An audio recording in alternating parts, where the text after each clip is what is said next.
Welcome to the All Ambient podcast, where we dig into the creative process, hear untold stories, and explore the brilliant minds behind some of the finest ambient music out there. I'm your host, Mike Graff. I'm excited to be in this together with you. Let's get going.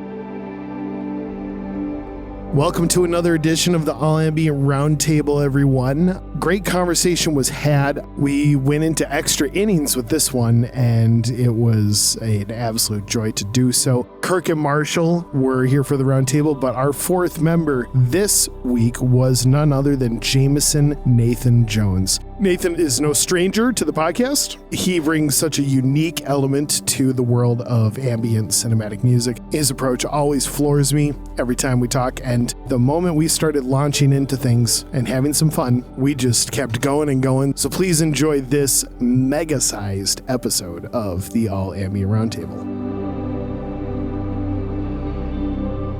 All right, folks, welcome to another edition of the All Ambient Roundtable. Could not be more happy to be sitting around with these three guys, certainly Marshall Usinger and Kirk Smith, but we have a new face to the roundtable, not a new face to the world of all the music that we make, but welcome Jameson Nathan Jones to the roundtable. So glad that all of you are here. Jameson, a special welcome to you. Thanks for joining us, man. Oh, thanks, man. Really appreciate the invite. It's awesome to be hanging out with a group of like-minded people in the same virtual sort of place. Yeah. It's like I've had the opportunity to do a couple like in life meetings of people who I've, had long-term working relationships with this summer. Yeah. So that's been really cool. But like just the fact that we all get to meet on the internet these days and like across the country and the world, it's pretty cool. So it really is. Thanks for the invite. It is amazing. For sure. Yep.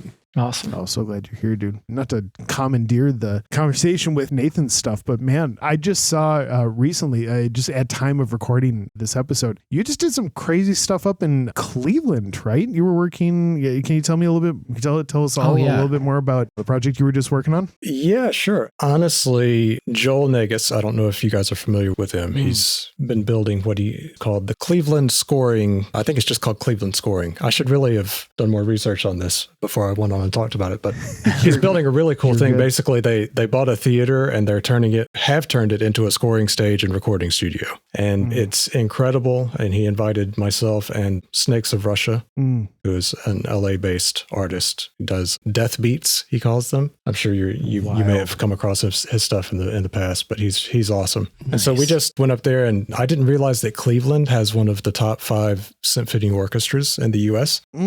So Joel, of course, also being a conservatory trained double bass player, he knows all those players. And so we had access to like world-class players who would come in, and we just got to experiment on them and destroy the beautiful things that they were making. So yeah, we were like up in the booth with like a bunch of modular stuff and just various effects, just, going to town. So it was a fun time. I have no idea what that's going to turn into. Like, I think we got some stuff that we could make into some music, Yeah. And also maybe like some sample packs and stuff like that. But yeah, it was a really fun time. So if you're looking for a place to record in the near future and you're near Cleveland, or like me, not near Cleveland, it's a pretty cool place that Joel has got going on up there. How did you guys connect and kind of decide that you wanted to put that all together? Well, Instagram. It was all Instagram in the beginning. Like Joel and I followed each other, and I've been following, Snakes of Russia. His name's Joseph, so I feel weird calling him Snakes, but Snakes. I don't know. I hope that's public knowledge. I hope I didn't just out his real name. I think it is. But yeah, we've been following each other's music and kind of fans of each other for a long time. So just the fact that, Joel just happened to invite the two of us was kind of cool.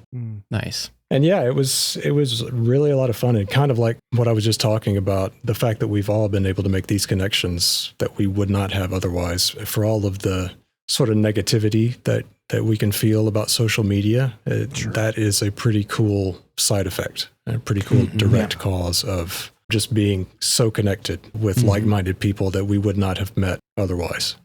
Right. Sure. Yeah. Right. That's right. God. That's so great. I love too that, correct me if I'm wrong, but just even hearing what you said at the end of, not entirely sure what all the recording's going to be aimed at, sample packs or different like songs or, releases out of that. I love that a lot. And maybe the reason is that, like, don't get me wrong, there's so much joy in, I've got a vision for a release and hey, let's kind of bring it to life. But there is something really special to when just set aside some time to create kind of without fences, if you will, or with the end game still being a little bit blurry, even though you know that you're going to be intentional and you know you're going to make stuff. It's just a matter of what that stuff is going to be. I think that's just a really inspiring thing for me. It makes me think I should probably say yes to stuff like that more often. Because who knows if you stumble by having a vision for everything, that's great. But maybe that vision is just a little too small, or maybe could, prevented you from just kind of going to that extra place had you not put those fences around there. So anyway, that's kind of a mini sermon, but really like the beauty of, you guys just going for it. I think that's so cool. And that it's,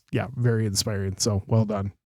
Yeah, man. Well, to that point, I am very much that way. Like I'm a bit of a control freak. So I always want to have a plan. And so I was a little apprehensive, like, what are we doing up there? I don't have a plan. Like I don't have any notes for anyone, to play. But to your point, it was a reminder to me to like get back to experimenting a bit more, in situations like that. And just being in a room with people who were equally excited to be doing that was really kind of invigorating and kind of revived that sense of exploration, I guess, for me too. So highly, highly recommended. Cleveland Scoring is the name of the place. So Cleveland Scoring.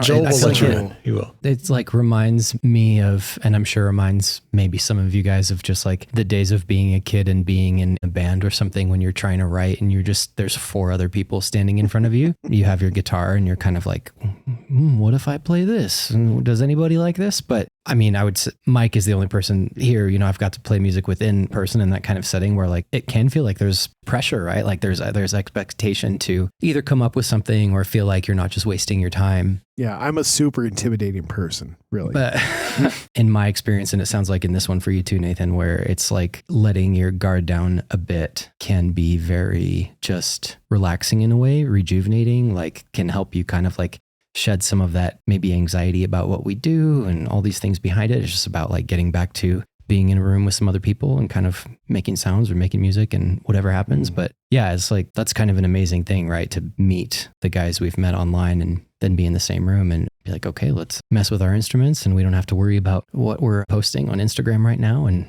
kind of just have some fun for a bit. So it's good stuff, man. It's play. Yeah, it was a blast. Yeah.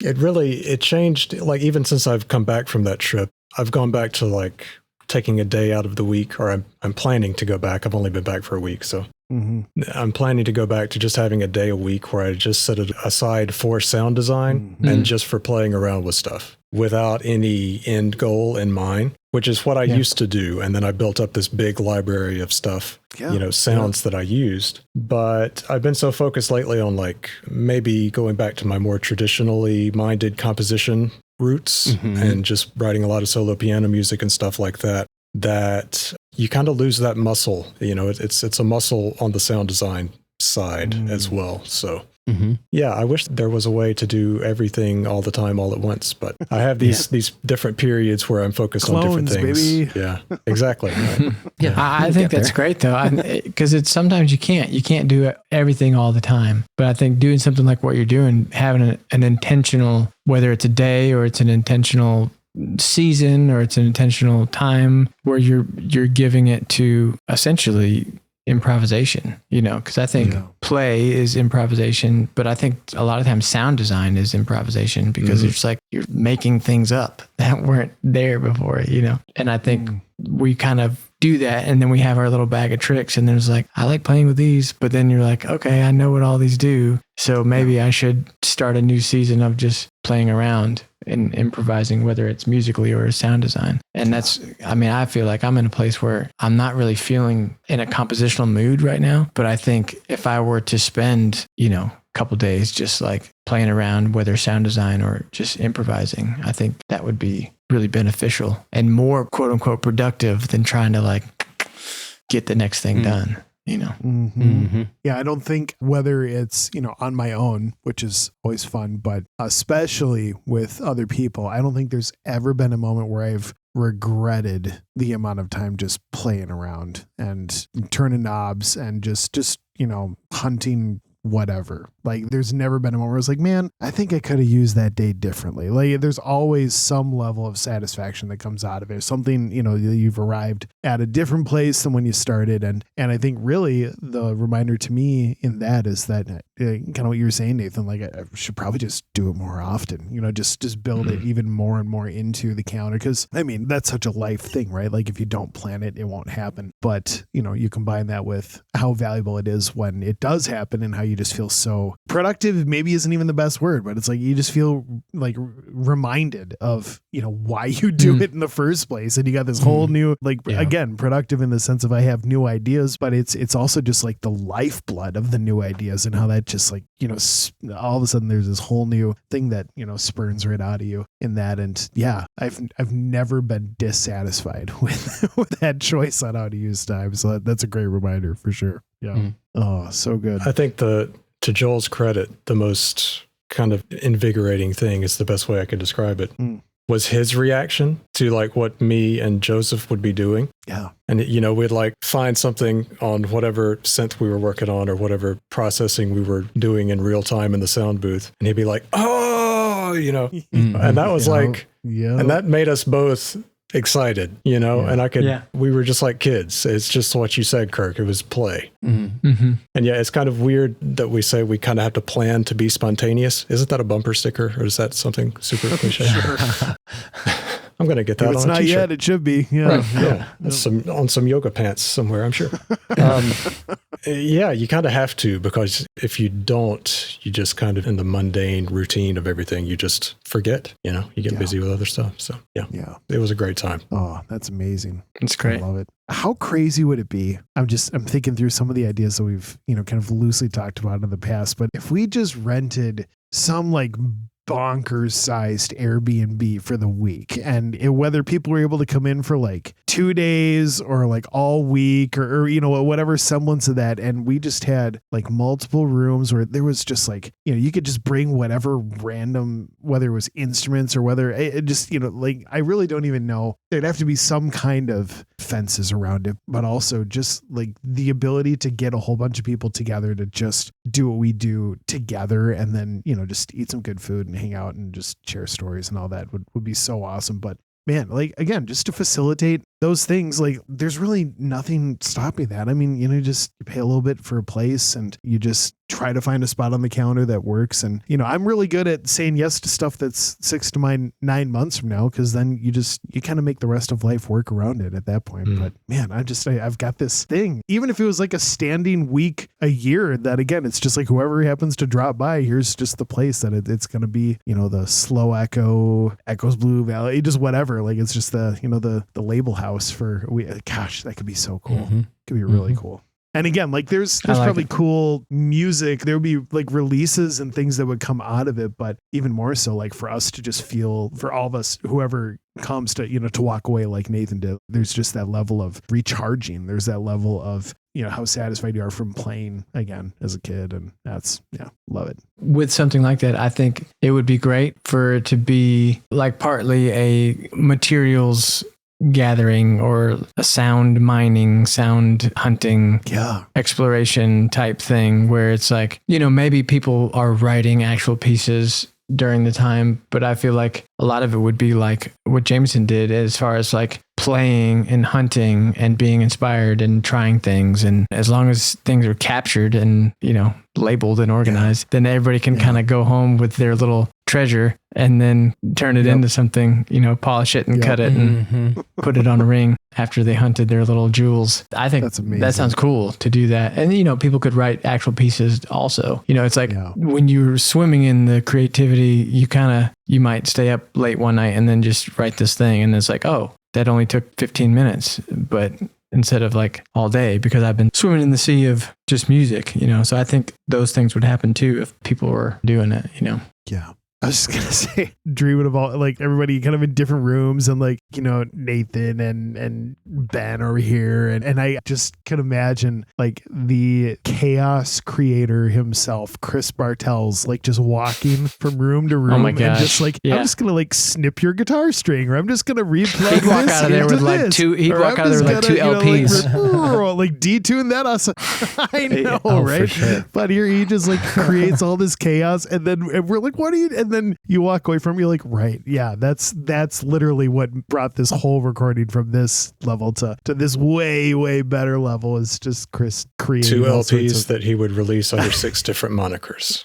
Yeah. and we love him for it. Chris is the man. Yeah. We do. Featuring himself as the artist. Oh, it's so great. Oh man. Well, it's funny that we kind of just initially started talking about it because the topic at hand that I had for this one, really it is a little self-serving, I think, for myself, but you know, for all of us. But I wanted to spend some time talking through, and we hear some feedback from people who are listening to the podcast and everything. And the ability for us to speak into the creative process is kind of a unique thing because we simultaneously, and forgive me if I'm not speaking for you, I think I'm speaking for all of us in this roundtable. What a gift that we get to do this for our livelihood, which is incredible. But also there's the level of, in what ways do I need to grow? In what ways do I need to keep stretching? In what ways can I invigorate things to maybe go a little further than I am right now? So I wanted to have a conversation around, and this is something that I know we've maybe touched on loosely here and there at different roundtables, but just to kind of bring it all together. When you are beginning a new thing, when you're beginning a new song, when you're working on new music,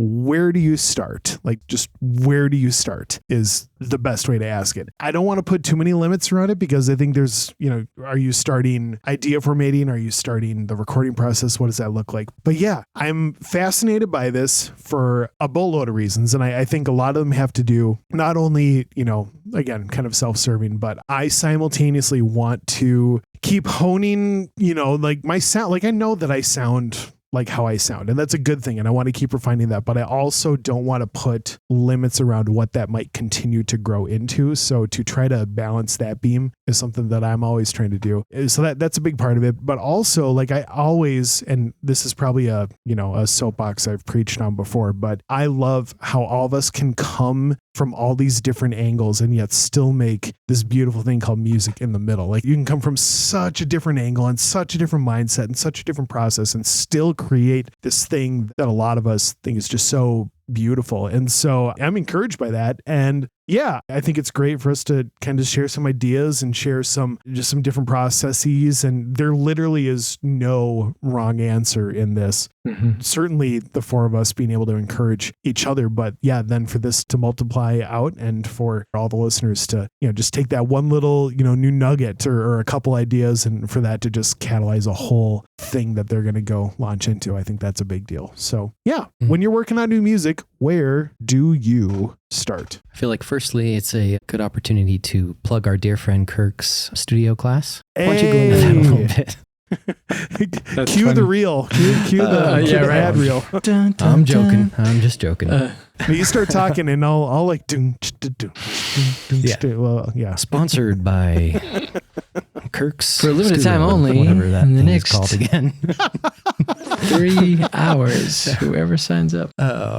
Kirk, you are a good, I have my own ways as well, but I do feel like you have a great way of kind of going about that if you care to sum that up somehow. Absolutely. No, and it can be think, as verbatim to your chorus as you want, or you can go sideways. Yeah. Sure. No, I think when I did the chorus, I liked how I approached it, and I felt like this is really what I do, and it's helpful. I think kind of 2 different ways for these 2 things, but I think the first thing I would say is that I like having multiple ways of starting a song, because a lot of times for me, it's like I almost need a different diving board to jump off, because I know that if I'm going to use like 3 different metaphors, but I know if I grab these materials, chances are it's going to be something like this. I kind of know what it's going to turn into if I grab these tools. Sure. So it's like, okay, if that's what I'm feeling today, well, then I'm going to grab these tools and dive in that water. Now, things might change along the way, but that's where I start. And so I like to have different ways of starting. to help me get out of my own routines, But two that I think are really good for anyone to start with is to think about either starting from back to front or front to back.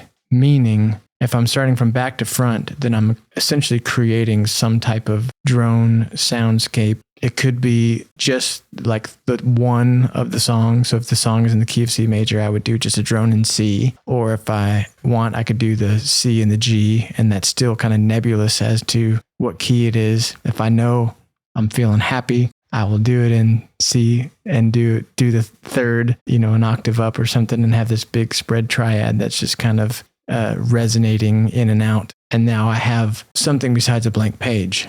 And there's no real tempo to it. There's no real rhyme or reason to it. It kind of comes up and down, in and out. So it's not a static drone. It's a living drone that moves and is kind of unpredictable, which is helpful for me because then I don't feel like I'm just hearing the same thing over and over again. So a nice moving drone that is either in a key or fairly not in a key. Then I can kind of build from there. And then I might get a skeleton of a shape of either a section or a melody, or it could even be, the whole skeleton comes with the A, B, A sections, and then I kind of fill it in the gaps. As it starts to get more concrete, I'll decide how much I'm going to fill it up, top end, bottom end, bass, counter melodies, that kind of stuff. But it's all starting from the background, and then I'm slowly building in the layers to whatever melody, if it is a melody type deal. So that's back to front. And then the front to back would be the opposite, where I actually have a melody, I have an arrangement. It could be on piano, it could be on guitar, and that skeleton is top to bottom of some type of piece. And then I fill it in from there and make it as big or intimate as I want. And then that thing that kind of made the skeleton can go away, possibly, or it can stay in, but it was there to kind of be my scaffolding and then build everything around it. And then the scaffolding can go away if it's served what it needs to do. I love that.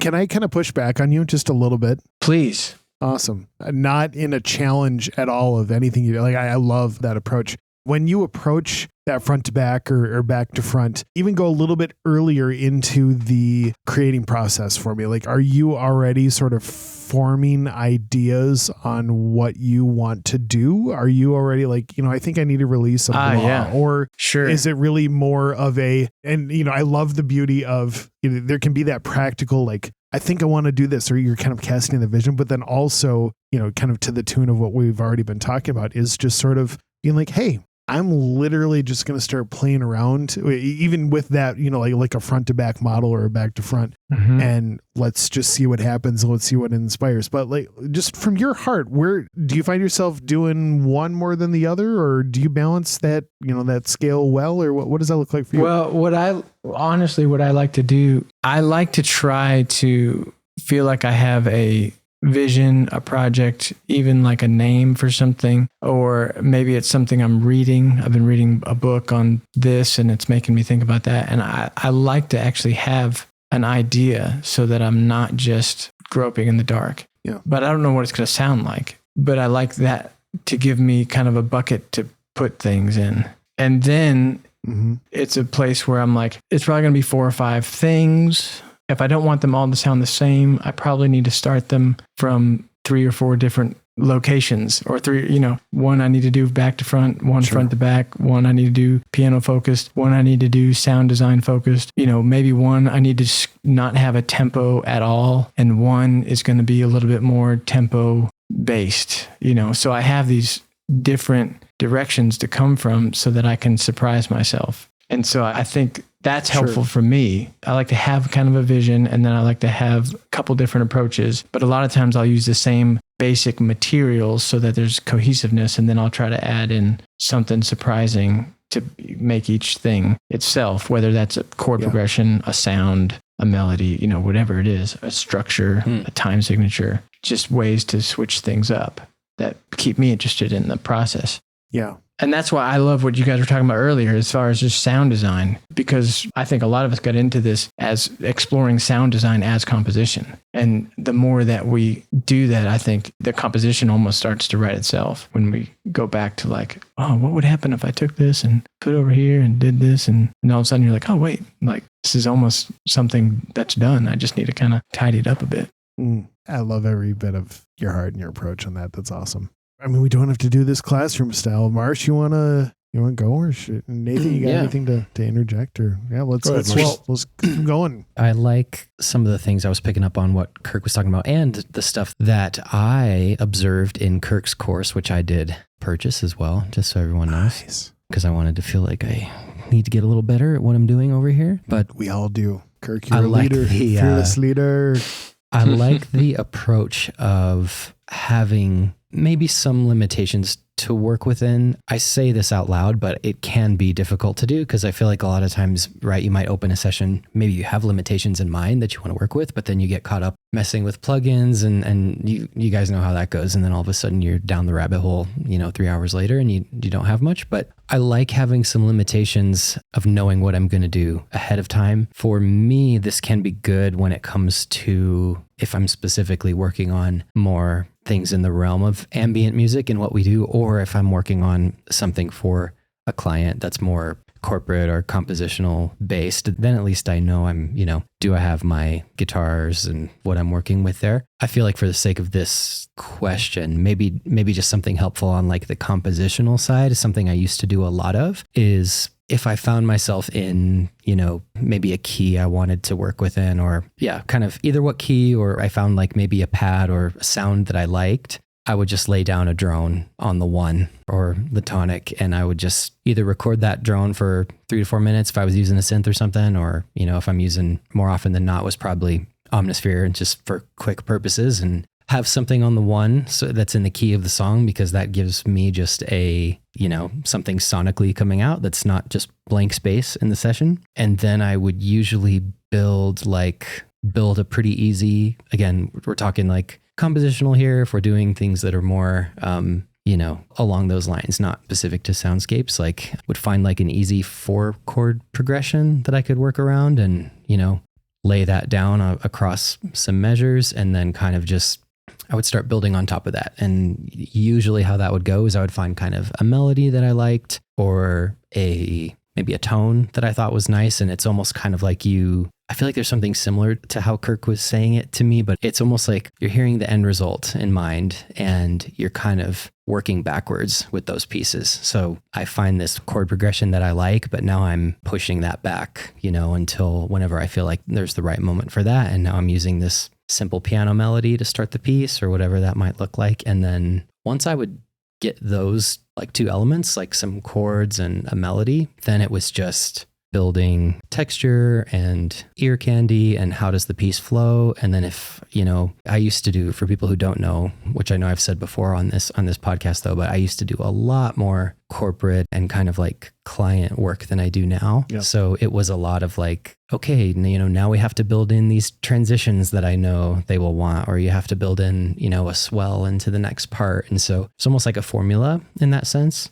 But yeah, that's how I would kind of build those. And it became very like routine in a way that I tried to not be bored with, right? Because I feel like you have to stay kind of interested in what you're doing there. Over time, I started using less plugins and, started using synths and learning to record my piano and things like that. Yeah, that was kind of the approach I had to building those more like compositional pieces, was a texture, a chord progression, and then just almost like, being a fan of music, right? Like just pop music or music in general, you have like this sense of how things go, starts off nice and easy, gets a little bigger, you bring it back down. And that was like a lot of the work that I did back in the day. But I will pause there because I don't want to go into my whole soundscape routine as well. But we'll save that for another day. Yeah. For me, that was just a workflow that, eventually really worked when it just came to, having to kind of like crank those kind of pieces out relatively quickly at times. So, yeah.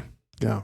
Well, I love that. And this might be a perfect time for Nathan to chime in because, and correct me if I'm wrong, man, but I believe coming from more of a like classically trained background, like there might be just embedded within, that world, like a just already a different approach that was, honed over years of focus on that. And again, like kind of arriving again, the beauty of, hey, here's the music in the middle and we all come at from the different sections. But this could be really interesting because I have a sneaking suspicion that it might be even just slightly different from the rest of us, and not in a way that, I don't know, I feel like this could get interesting. But yeah, how about your approach, Nathan? Well, now you've set me up as having to be interesting, and I feel like it's going to be remarkably disappointing, whatever I say.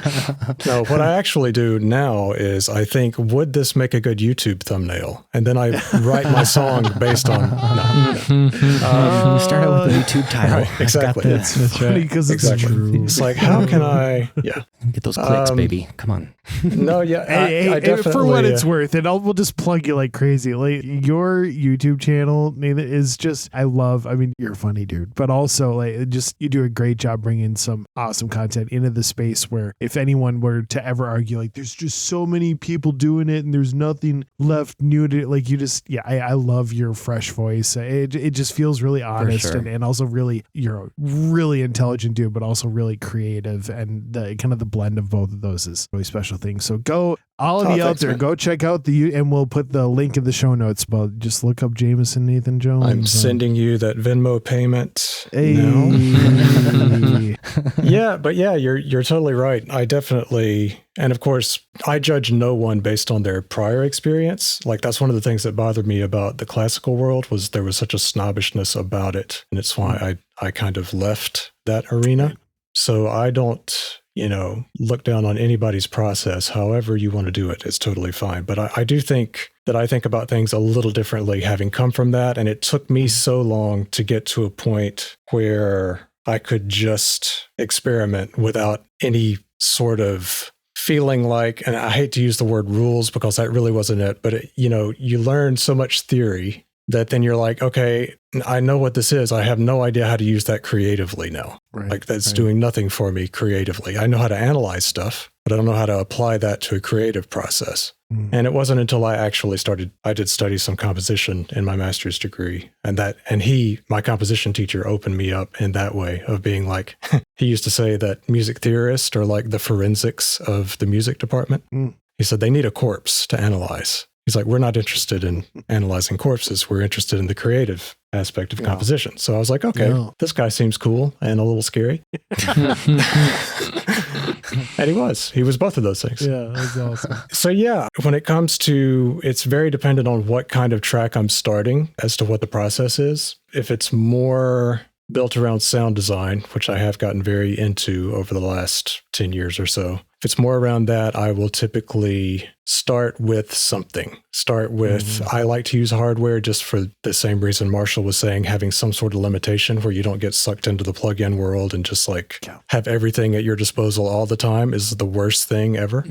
So I like to start with some kind of like limited thing. And when I think about how I write around sound design, I heard, and I can never remember who this producer was, but I heard a producer or songwriter or someone who was doing like a masterclass thing, and they started tapping on their chair. I don't know if anyone's seen this. While they were tapping on the chair, they told the audience, for those of you that hear me tapping on a chair, you're not songwriters. If you're thinking about what all goes around in between the taps and you're coming up with things that go around that, you're songwriters. It's imagination, So like when I find a sweet spot on a synth or like find a sequence and I'm like, ooh, what could go around that? To me, that's like more important than the sequence itself. So yeah, and I have found since I am, and it probably because I have such sunk cost in terms of time spent learning piano, that I need something with keys on it because I'm the most mobile and it's like gives me the most creative freedom. It's just kind of like my vehicle to express myself the fastest. So like something with keys on it that I can improvise around something else, like a piece of sound design, whether it be a drone or a sequence or whatever. So that's how those kinds of things tend to start. If it's just solo piano, I probably would write that in a more traditional way, starting with themes and melodies and harmony and that kind of thing. But one thing I will say too is I've been kind of talking more about harmony recently because I think the study of harmony was like one of the most important things for me early on. But like non-functional harmony, like not the stuff we were studying in theory, but like non-functional harmony and different concepts that come along with that. And one thing that I absolutely love doing, and I didn't realize how much I loved it until I went back and listened to some stuff, but is starting with, instead of coming up with a chord progression, I'll start with just 2 parts and just try never to play the same note in both parts at the same time. It's kind of classic part writing stuff. But so just hearing the way that those 2 parts interact with each other, it's kind of counterpoint. Mm-hmm. But to me, that can be more interesting, and it leaves so much space. Where if you're using full chords, even triads, it leaves so much space in the frequency spectrum to fill with, if you want to fill it with sound design or whatever, or not fill it, which is something that we don't have to fill all the space, I've discovered. And it's actually better when I don't most of the time. So so that's just a few things that I like to do to kind of get started, or depending on what it is. Spewing gold. That's really good. My goodness. That's that's something. Gosh, I almost feel ill-equipped to throw in my own 2 cents, but I will. Yeah, I just kind of where I started with this whole thing is this idea of kind of know sort of the sound that I enjoy and in the world that already, the Dear Gravity inhabits, if you will. Like just this project, like Dear Gravity sort of has this landscape, which it has grown over the years, and it's great. And I love that. And so there's always sort of this active part of me that wants to keep just making the landscape that exists, like to keep refining it and keep, trimming that hedge or, like plant this tree or whatever. But then also to do my best to keep pushing the fences even further out, and not in a way that's dissatisfied with what's happening, but just in a way that kind of gives a little bit more, longitude, just a little bit more of that freedom. The plateau is widening, the space is widening for me to kind of play around. And so I'm not always good at doing both of those at the same time. I think that kind of comes in waves. I'm sort of focusing on a little bit of, let's get some, these sounds are really dialed in, so let's work on this composition part for a while, or, oh, hey, let's try to expand the sound. But I know for a fact that the one that I already said it earlier, like the one that excites me the most is let's just keep finding new sounds, and not just like new presets in, like a hardware synth or in some plugin or whatever, but really just turning knobs and trying to, like picking up instruments and just finding, recording this in a weird way, like putting in,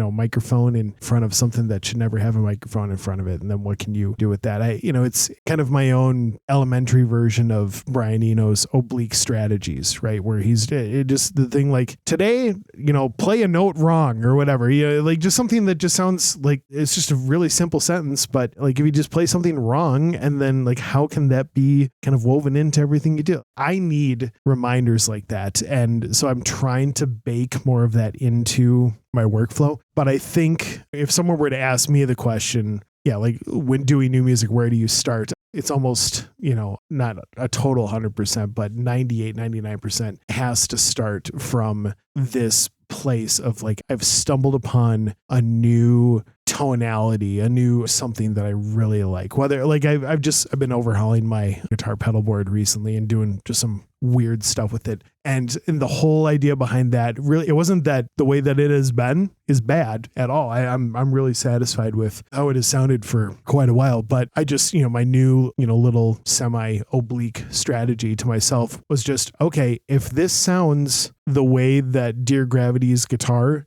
has always sounded, then you need to keep tweaking it. Really, just the idea of like, just go beyond. It's not that this is bad, but just take that time to go further. Take that time to do the thing that you haven't done. And it's not always a comfortable place. Like, sometimes, in the, Nathan, I'm sure that you kind of hit on it a little bit when you were recording at Cleveland Scoring. I'm sure there was a lot of inspiration for, the majority of the time you're there. But then, there are moments where perhaps, and I'm not projecting this on you, but, maybe a little bit of a lull, or like you're just trying to, it takes a little while to sort of find something, and then something clicks again after whatever period of time.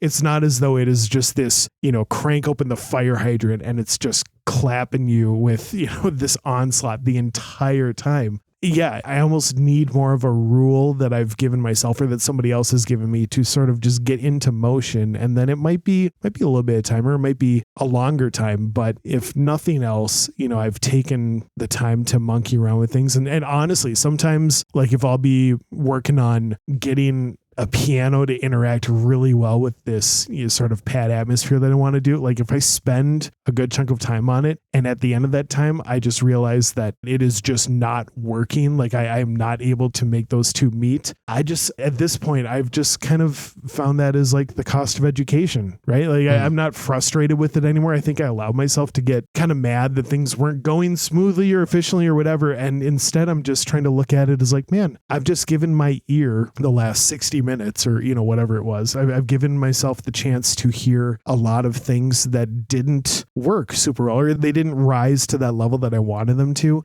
so that the moment that I do stumble upon that at some point, that it's going to be so crystal clear. Like, sometimes the best way to find the things that you're looking for are to be looking through a whole bunch of things that are not what you're looking for. So yeah, the process is never cut and dry, but I know for a fact that I'm always most satisfied when I start from there, and then things just kind of flow. And we, again, you guys have already done such a good job of talking into, how the composition comes together and all those things. But for me, yeah, it's always kind of towing that line of refining my own sound, but also like, how can we go further? And I'm always inspired by wanting to go further. And if we're being really honest, I guess this is my own little like asterisk at the end, is that I probably think I'm going way further out beyond the fences than I actually am. I'm probably like, whoa, this is so new. And for somebody who is just like, who's more of a casual listener to, any of the music that we're releasing or any of the, the albums or the playlists or the stations or what any of us are on, they're probably like, yeah, it sounds like more Dear Gravity. Good job. Or it sounds more like that guy who shows up on the plow. Really, like, yeah, they don't even know my nick. I mean, let's be real. Like, oh, more of that guy. Okay. And so, yeah, I'm probably, that's probably a whole nother episode. But you're enjoying it. You're enjoying the process. I really am. Yeah. And that's what makes it. Yeah. That's what makes it play. That's what makes it sustainable. I love it. I will add to what you're saying, Mike, is I look for ways to expand the sound palette without buying anything new. If I can do that, then that's a win. There you go. You know what I'm saying? It's like I don't need the new thing that showed up on my Instagram feed. I can just play with the toys that I have in a way that I hadn't done before, or just add more distortion. Kirk, you are calling me out on something fierce right now, man. I'm calling myself out, man. My ad algorithm right now, it found me out a long time ago. I've just plug in after sample library after this. It's a and sometimes that's exactly what you need. I would say sometimes it's totally worth it. But then even if it's that you're like, oh wait, I like this piano that I already have. Like I don't need this other one. But you didn't know you loved the one that you already had until you spent the $49. Yeah. And I feel like, Mike, something you said just about, I don't know what it is you said. You said something that made me think of ambient, the more ambient realm specifically for me. And I'm interested a little what you guys think, but I feel like for me, so much of sound design and making more music that is meditative and the stuff that we all do that we really love is so much of like these happy accident sort of things. Like that sort of is I don't know, that sort of is for me the part of the enjoyment of the process, is because the experimentation, whether you might be working with a pedal or an instrument that you haven't used quite as much, or you're playing with the frequency range and that sort of thing. And then you stumble upon the thing that like makes your ears perk up a bit, right? And then you can start building layers around that. And I think to your point, Mike, of finding, what plays well with what. And it's almost like how you get there is, in this lane that we're in, it's so much more about experimentation than it is about, I have this very specific, we all have our go-tos, right? But those don't always work. Like I know that I have go-to, pianos and things like that where you're like, man, you love the sound of that thing on its own, but then you plug it into a piece that you're working on, it just totally doesn't work. So that is kind of one of the things I love so much about making more of this type of music is just, you're working towards the thing that makes you feel excited. You kind of dive into that a little bit. Let's start building around that. And then it's sort of like this, it's just like this balance of what's too much, do I have you know, you can keep adding stuff, but then, okay, it's like, okay, it sounded better without these 2 layers. Let's take that back. So, Yeah. And when you don't have a formula of a song, you know, when you don't have like a verse chorus situation or, you know, things with repeating melodies and things like that, I love kind of the process of getting there where it's like, okay, these work really well together. Let's try all these things. Let's pull it back. And it's sort of just kind of, you know, it's the experimentation of getting there that for me, has just become something that I love about that process so much. Although it can take, you know, longer than you want to at times, but it's often, you know, rewarding in the end, I feel, when you kind of give it the space it needs. Yeah, I totally agree with that. And that goes to what Mike was saying about kind of spending all that time figuring out what you don't want to do, and that being just as important as what you choose to do ultimately. That's something that I think about quite a lot too. And Marshall, you're right. It's all about that time in the lab, you know, of just like, sometimes it happens really quickly and we like it when that happens, but sometimes it's kind of a labor of love, and that's kind of nice too once you finally get something that you are happy with. So it really is all about the process of doing it more so than it is about the thing itself, is kind of what I've come to realize, because ultimately I think we all want to be doing this forever, you know, as long as we can. And so nothing is ever really finished. It's all just a constant evolution of where is our taste at this particular time and what do we want to explore. So I think that's a really beautiful thing about it. For sure. Absolutely. That's really good. Do you ever find that you're inspired by particular, I think maybe this is a unique question again, just with the making more ambient music, but do you guys ever find like you're more inspired by certain bands or visuals or maybe even certain films that kind of make you tick as far as like, okay, I want to experiment with this kind of sound? Or has there been anything that's kind of like stuck out to you where you know, we always pick up from our influences, right? Of the music that we love.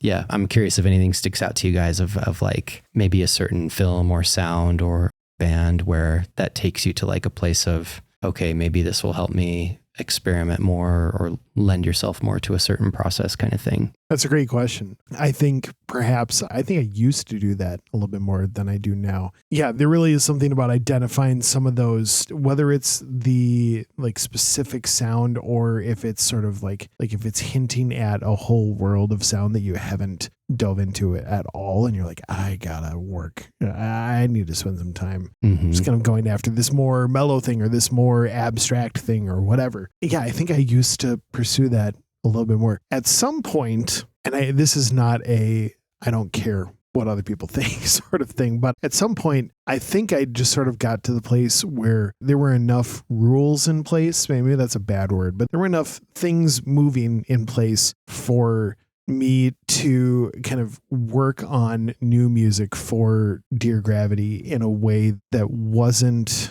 it had generated enough of its own cool stuff that I kind of just want to create more cool stuff to surround the cool stuff. And it wasn't, I'm not answering this very well. For me, it has less to do with, you know, I hear that sound and I need to incorporate it into my thing. I used to do that quite a bit more. Now I'm just kind of at the place of, okay, this is probably not quite an apples to apples analogy, but it almost feels a little bit more like if you were an author or you could take any series, you could take Star Wars, you could take Harry Potter, you could take the Hunger Games, you could take whatever, but like there are stories that have been written, but once a story or two has been written, there's sort of a world that has been established. And then there can be other stories or other little, you know, quote, like side quests or whatever. Like there can be other pieces that exist within that world that, because that world has been so well defined, it almost is like creating its own little stories, if you know what I mean. It allows for there to be more room in that sense. And so, Marshall, I'm not brushing off that question at all, because again, I think that's probably an important stage of really just even honing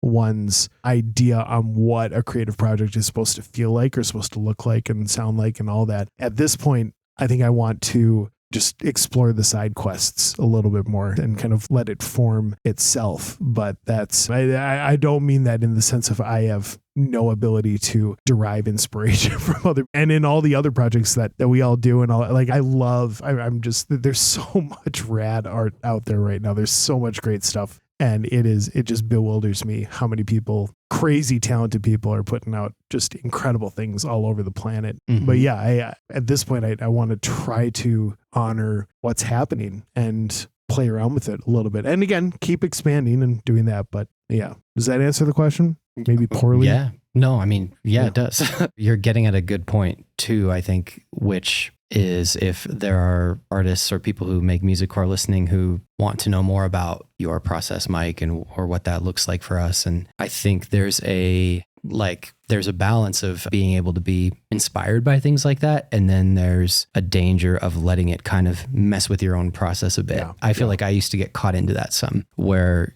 when it would come to maybe a certain film score or a sound that I thought was really cool, and I felt like I had to kind of, you're influenced and you're excited by this thing, and you're wanting to maybe figure out a way to incorporate something like it into what you do. There's a line there of staying true to yourself as an artist and the things that you create, and then that kind of stuff like starting to get in the way. So I feel like, yeah, there's definitely a point where I would say I'm in a similar spot that you kind of described, Mike, is, you have your own sound that you develop in your process and the way that works for you. And there's still things that we're excited about along the way that might bring along, like I just watched Tron recently, which like the first one or the second? The second one, the newer one, which is like Funk. quite old now. I don't know what year that is, but it's always been a score that I'm sure many of us, I'm a huge fan of that score. I've got the vinyl upstairs, baby. Man, so good, dude. So, right, you watch something like that and you get excited about, oh my gosh, the score's so good. I want to make music like that. Mike, and I know you do this too. I know,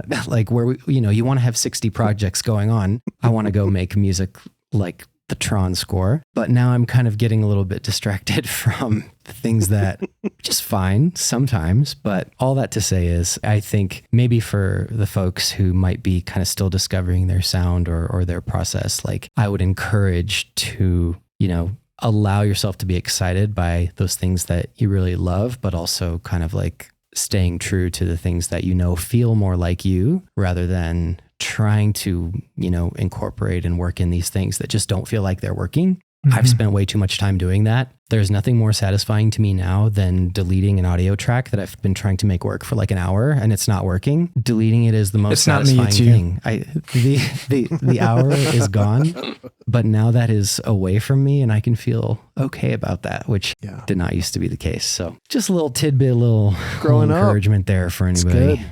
Struggling with the delete key. Just do it, dude. It's really good. Oh, that's really good. The only thing I would add to that is like what you're saying is to be inspired by things is great. Even some comparison can be healthy to kind of be like, okay, does mine taste the way that tastes? Because I like that taste, but does mine taste like it? I think that it can be healthy if you allow it to be informative. I think the thing that probably is more important is being inspired and being made curious to where something goes like, I wonder how they did that. And you either read about how they did it or you just kind of imagine how they did it. And then you're curious. And the curiosity will take you on a place that you might not have gone. And then your taste will kind of get it to a place where you either like it or you don't like it. But I think chasing the curiosity is going to do something in you that you eventually find stuff that you like the taste of, and then that will become yours, even though the curiosity was inspired by another band. As one example, I remember when Alex Somers was doing records with Sigur Rós, and it was supposed to be like a super ambient record, but they ended up doing drums and it was awesome. I can't remember which one it was, but the guys they kept like recording when Alex is working on a track. The guys kept recording what he was doing on their phones or with either on their phones or something else. And then they would like resample it and like play it back on things. And like they started incorporating it back into the record with all these weird glitchy lo-fi, pitched up things. And it made it onto the record. It might've been kind of annoying, or it might've been like, oh dude, that's actually super cool. But I just remember that idea of like, oh, you can just take a snippet of what you're working on, resample it, like everything, like doesn't matter. And then you can filter it and then pitch it and put it back in. Like just that idea was like, I was like, that's really cool. And, I've done that 1,000 times, just because of the idea of like, oh, well, I wonder what if I did it with this or did it with that, So I think allowing your influences to create curiosity enough to where you try things and not necessarily to imitate, but just to like go through that same process and find your own way through it. So that's helpful. Wow. Love it. We've gotten a little long here, but it's been really great. I do have just kind of a quick, we can call it rapid fire or whatever, but just sort of a parting question. I love hearing everybody's sort of standard practices or best practice, just sort of the way that you get into it. But if you were to consider sort of your method, what is one way? So here's the final question. What is one way that you, like at some point in the next week or two or whatever, that you can interrupt that method, or you can flip that method upside down in some way that will just invoke a new little thing? It could be super practical. It could be super nebulous. But yeah, I've thought about the question. I haven't thought about how I was going to answer it, but I just thought that could be kind of a cool on the spot thing for us to be like, what's, again, with my best practice, with my kind of methods of how I arrive at some great stuff, what's one thing I can do to just twist it, to turn it upside down, to interrupt the pattern, to perhaps invoke something kind of new. So yeah, who dares to go first? Oh, that's a good question, Michael. And I am not going to go first. I don't know if I could answer this. Like, I can't think of something new that I might do, but one thing I would suggest to anybody is time signatures. Throw yourself, like, because it's ambient music. It doesn't have to be 4/4. And not just a new time signature, but give yourself like a bar of 4/4 and then a bar of 6/4. And then a bar of 7/5, and then a bar of 3/2. Like, throw yourself a curveball, whether it's just a new time signature altogether, or it's 6/4 for the first half, 4/4 for the second half. It's like, then that alone sometimes is enough to just be like, oh, okay, this is new. I like that. That's great. And I think maybe your reason that I don't default to that is because, you know, my cute little grid on my cute little DAW has a cute little time signature attached to it. And I mean, an easy way to get out of that is, as long as you just choose eighths or fourths, you just set it to 1 or whatever, right? Like just twos. So that the grid is based, you know, very much on just the singular. The vertical lines, you may need to mess with how many vertical lines that are separating each of the measures actually show up on your screen. But no, that's really cool. I love that. That's great. I find it really helpful to start in key signatures that I don't play in all the time as well, just to kind of get to new places harmonically that aren't tied to my muscle memory completely. So if you are a player and, you know, you have your favorite key signatures that are always your go-tos, just try someplace that you're less comfortable, I guess. Yeah. And then you may find things accidentally that you didn't know you were looking for, you know. Yeah. Maybe because you don't know that key signature very well. Or what I find sometimes is that I do things that I like, but I like them again. Like, I like them anew because they're in a different key, and because I didn't I didn't do it on purpose, but I ended up doing the thing that I always do. But I'm like, oh no, I just like it. Like, I'm not doing it just because it's what I always do. It's like, I just really like it. And so you kind of give yourself the freedom of, you recognize like, no, I like that progression. And so I'm going with it, even though it's in the new key, you know? I just really like the key of C. Okay. I can understand it. It's a banger.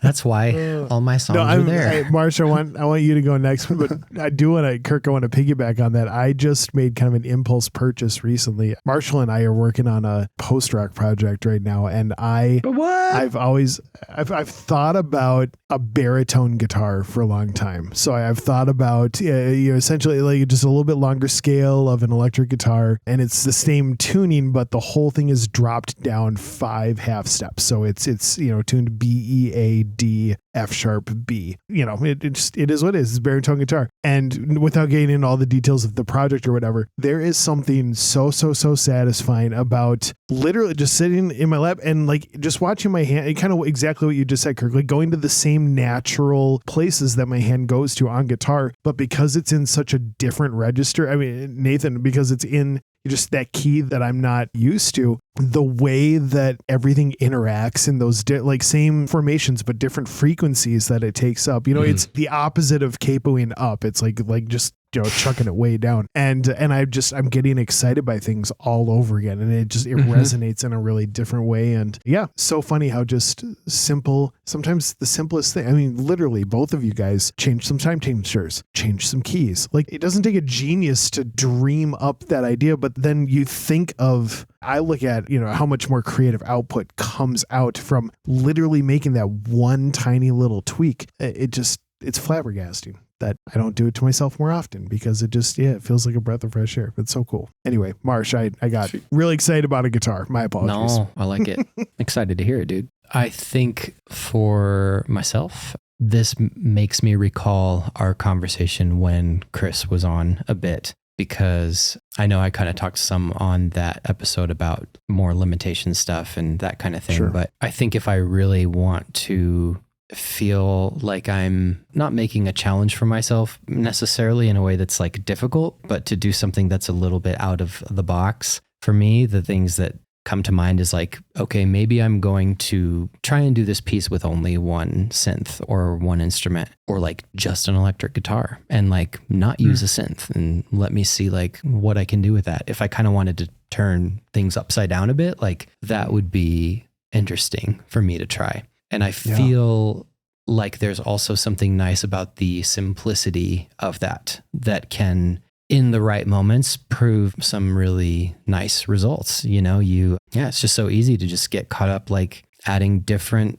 instruments and different plugins to, we have this whole percussionless world that we can work in, but that some really beautiful things can happen when we just stay very minimal, somewhat intentional. Okay, like let's work within a lane on this one thing and kind of see what turns out.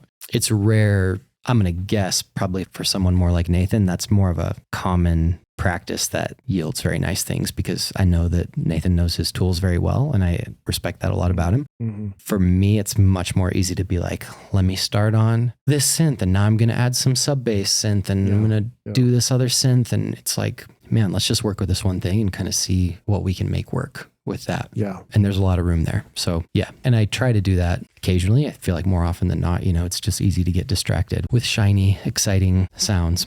But that is always a cool way for me to kind of like have a different bit of focus, I guess. Yeah. I love that. And Mike, you did, correct me if I'm wrong, Michael, but was it your first slow echo EP? Like you did that mainly, like that was pretty much guitar based, wasn't it? Or yeah, almost everything, I think, which was that was new. That was and I think it turned out great. I think it was a great release, but yeah, even more so. Yeah. Everything you just said about the limitation, about how it causes you to think about sculpting in different ways. And I think that's a really healthy thing to do. And again, just continue to surprise yourself. And to piggyback on that, Marsh, this isn't something that I've even done yet, but I think at some point recently, I just saw somebody recommend it online or whatever, but just the idea of take the most awful sounding preset on some synth plugin, like just awful, cheesy, warbly, like you would just not, it's in a million years would you ever think of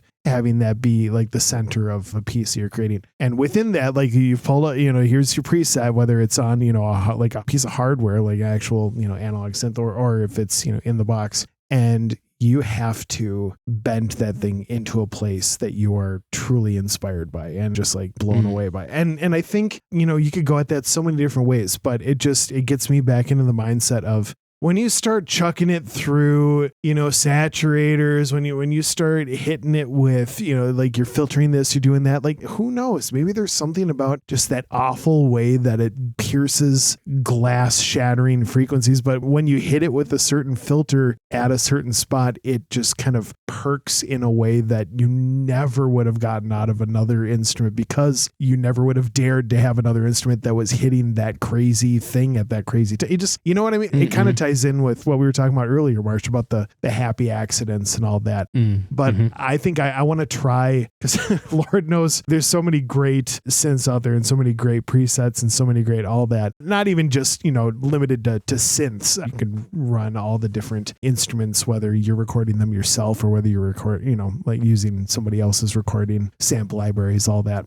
But to use something that just would never, ever, ever be, you would never have picked sort of in your normal state of mind when you're flicking through patches and you find those ones that are great. You also find plenty that you're like, ooh, okay, don't know who that one's for, but maybe for a moment such as this could be a really cool thing. And there's, who knows what might form out of that. I'm not promising that I'm going to release that thing. I don't even know. But again, just part of the process, part of the, you spend time learning about what you like hearing, what you don't like hearing, and you might surprise yourself. So.